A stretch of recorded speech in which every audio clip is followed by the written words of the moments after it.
सीधा वीरेश पांडे के पास हम लेकर चल रहे हैं। उनके साथ भूपेंद्र चौधरी मौजूद है। सुन लेते हैं जरा क्या कह रहे हैं भूपेंद्र चौधरी। उस पर कुछ लोगों को पट्टे दिए गए हैं, आवंटन किए गए हैं। तो अगर वर्तमान बसावट की चर्चा करें तो बड़ा हिस्सा शहरों का नजोल की भूमि पर बसा है, तो बहुत बड़ी संख्या आबादी है जो इससे प्रभावित होने वाली है। और हम सब लोग आपस में बातचीत करके और सहमति बनाकर सरकार इस पर आगे बढ़ेगी। जाहिर सी बात है सर, आप मानते हैं कि इसमें कुछ संशोधन हो जाए तो और बेहतर हो जाए? अब चूंकि ये बिल प्रवर समिति के प्रस्ताव सम्मुख है और जनहित को ध्यान में रखते हुए सरकार समिति इस पर निर्णय करेगी। सर, ज्यादातर कहाँ का मामला ये फंसा हुआ है? नहीं, सभी पूरे प्रदेश भर में सब अधिकांश शहरों में इस प्रकार की परिस्थिति है। विपक्ष का भी कहना है कि हमने बात की है सरकार से, संगठन से, भाजपा से, और सब लोग एक पेज पर हैं, सेम पेज पर हैं इस पूरे मामले को लेकर। नहीं, अब चूंकि विषय समिति के अधीन है, चला गया, तो उसमें विपक्ष के, सत्ता पक्ष के सब लोग होंगे और सबके सुझाव लेकर ही इस पर आगे कोई कार्रवाई होगी। आपको लगता है कि जो विपक्ष के स्वर हैं उनको भी सुना जाएगा, उनकी बातों को भी समझा जाएगा, सबकी बातों को मानते हुए एक हल निकाला जाएगा? नहीं, लोकतंत्र में हमारे यहाँ जो चुने हुए प्रतिनिधि हैं, निर्वाचित प्रतिनिधि हैं, जो भी विधेयक बिल पास होते हैं सदनों में, उसमें सबके सुझाव, सबके राय मशवरा सम्मिलित होते हैं, लेकिन निर्णय बहुमत के आधार पर होता है। सर, एक आखिरी सवाल है।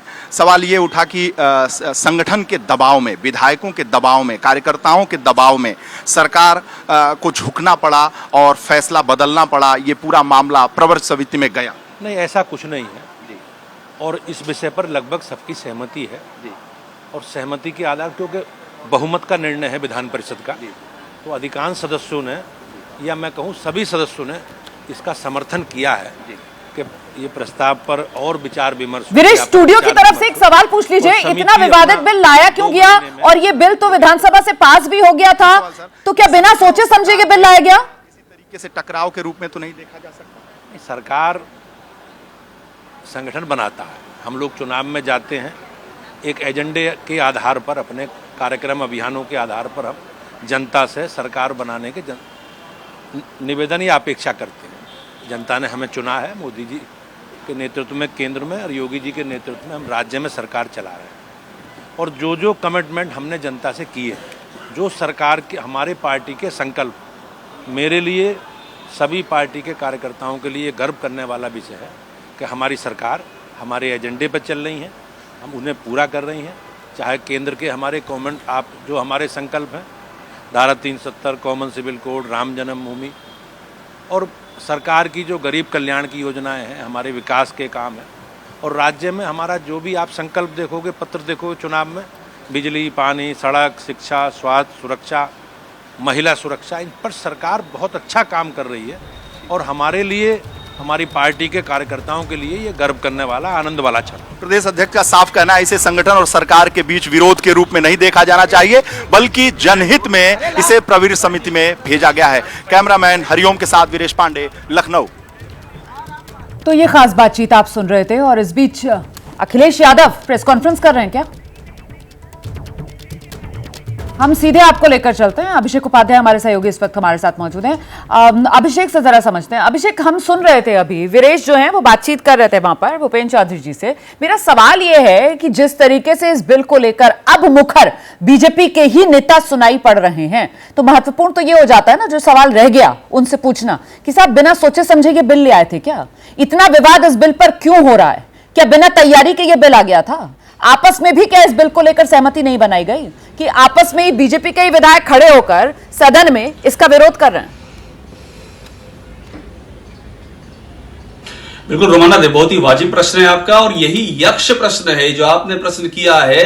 अगर आज यक्ष और युधिष्ठिर का संवाद हो रहा होता रोमाना, तो इसी को यक्ष प्रश्न कहा जाता, जिसका जवाब चाहिए था। और आप ध्यान दीजिए, वीरेश पांडे से बात करते समय प्रदेश अध्यक्ष भूपेंद्र चौधरी बड़े मार्के की बात कही। उन्होंने क्या कहा कि सबसे बात करना चाहिए था, सबकी बात सुननी चाहिए थी। वो उसी बात पर इशारा कर रहे थे। उनकी कुछ संगठनात्मक मजबूरियां हैं, वो प्रदेश अध्यक्ष हैं, वो इससे ज्यादा खुल करके नहीं बोल सकते हैं, लेकिन वो इशारों में जो बात होती है रोमाना, जो राजनीतिक संकेत होता है, जो हम आप बहुत बेहतर समझ सकते हैं, आम जनता भी समझ सकती है, वो यही तो कह रहे थे कि सबसे बात करनी चाहिए चाहिए भाई, सबको सुनना चाहिए। और जो संगठन और सरकार के बीच का तकरार है रोमाना, उसका भी जो केंद्र बिंदु यही है कि सबकी सुनिए। अगर सबकी आप सुनते, अगर जो दो बीजेपी के विधायकों ने विरोध जब किया विधानसभा में, हर्ष वाजपेयी और सिद्धार्थनाथ सिंह, और दोनों ही इलाहाबाद के, तो उसी समय ये हो सकता था, विधानसभा में ये फैसला हो सकता था, जिसकी बात राजा भैया भी करते हैं कि इसको प्रवर समिति को भेज दिया जाए। फिर आखिरकार ये जिद क्यों कि वहां पर पास ही करवाया जाएगा? तो वही कहानी है, सबकी बात करनी चाहिए, सबकी बात सुननी चाहिए। और महत्वपूर्ण ये कि जब विधानसभा में ये सबकी बात नहीं सुनी गई, सबसे बात नहीं की गई और अपनी एक तरीके से मनमानी हो गई, तो मामला तो आकर विधान परिषद में अटक गया। तो इससे संदेश है क्या हमारे साथ वीरेश पांडे? वीरेश, आपको मेरी आवाज मिल रही है तो जरा बताइए कि इससे संदेश क्या गया कि अब सरकार को संगठन की सुननी पड़ेगी, अब सरकार जो फैसले लेगी वो सहमति से ही लेने होंगे। बीजेपी ने यही लाइन तय की है क्या? रोमाना आपकी आवाज मैं प्रदेश अध्यक्ष जी से भी सुनाना चाहता हूं, क्योंकि हमारी जो एंकर है रोमाना इशार खान, वो प्रदेश अध्यक्ष जी पूछ रही हैं कि अगर प्रवर समिति में इस पूरे मामले को भेजा गया तो संगठन और सरकार के बीच में आपस में बातचीत पहले ही कर लेना चाहिए था।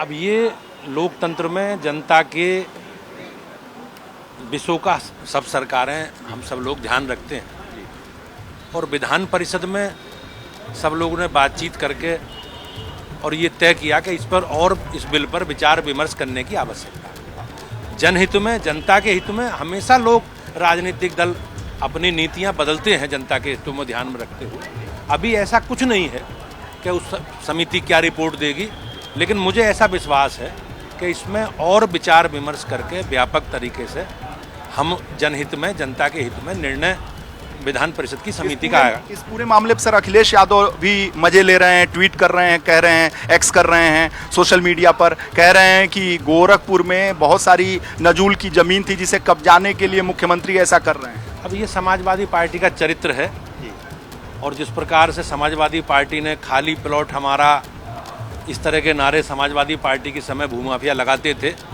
और किस तरह सरकारी ज़मीनों पर, गरीबों की ज़मीनों पर समाजवादी पार्टी ने कब्जा किया था।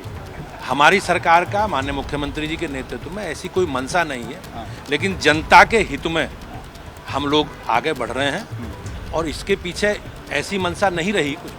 हम केवल ये विषय है कि भी और व्यापक रूप से विचार विमर्श करके जनता के हित में निर्णय लिया जाए, और माननीय मुख्यमंत्री जी के नेतृत्व में हमारी सरकार इसी के लिए संकल्पित है। मतलब पूर्व मुख्यमंत्री के नाते अखिलेश यादव को ये पता है कि कौन सी जमीन कहाँ क्या करना है?